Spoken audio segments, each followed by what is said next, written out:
ایک بھالو نے اس کے والدین سے کہا، مجھے ایک نئی سرنگ نظر آئی ہے جس میں کچھ لوگ ہیں۔ منو کے امی ابو اس بھالو کے ساتھ سرنگ کی جانب روانہ ہوئے۔ وہاں تک پہنچنے میں کافی وقت لگا، لیکن سرنگ سے روشنی اور آوازیں آ رہی تھیں۔ تینوں بھالو آہستہ آہستہ سرنگ کی جانب بڑھے۔ قریب جانے پر انہیں گفتگو سنائی دی۔ وہ کہہ رہے تھے، آج تو ہمارے ہاتھ بڑا شکار آیا ہے۔ اس بھالو کے تو ہمیں بہت پیسے ملیں گے، بس اس کو چھپا کر سمگل کرنا ہے۔ یہ مردہ نہیں ہے، اس لیے خاص احتیاط کرنی ہوگی۔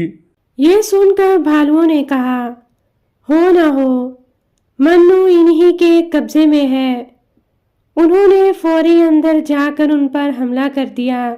وہاں جتنے بھی لوگ تھے بھالوؤں کو دیکھ کر حواس باختہ ہو گئے۔ انہیں اپنے ہتھیاروں کے پاس جانے کا موقع بھی نہ مل سکا۔ وہ خوف کے مارے جان بچا کر سب کچھ چھوڑ چھاڑ کر بھاگ گئے۔ ان لوگوں کے جانے کے بعد بھالوؤں نے دیکھا منو ایک جال میں قید تھا۔ انہوں نے اسے جال سے آزاد کروایا۔ انہیں دیکھ کر منو نے انہیں بتایا کہ یہاں بہت سی خوراک ہے۔ جب باقی بھالوؤں نے بھی خوراک کو دیکھا تو بہت خوش ہوئے، کیونکہ سردیوں کے لیے کھانے کا انتظام ہو گیا تھا۔ وہ کھانا لے کر واپس اپنے ٹھکانے پر آ گئے۔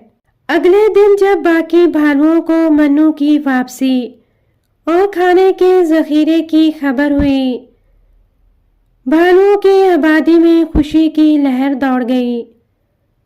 ان سب نے منو کی بہادری پر اسے داد دی۔ منو کے اس کارنامے کے سلسلے میں ایک دعوت کا اعلان کیا گیا، اور یوں منو کی بہادری سے تمام بھالوؤں کی سردیاں بہت سکون سے گزریں۔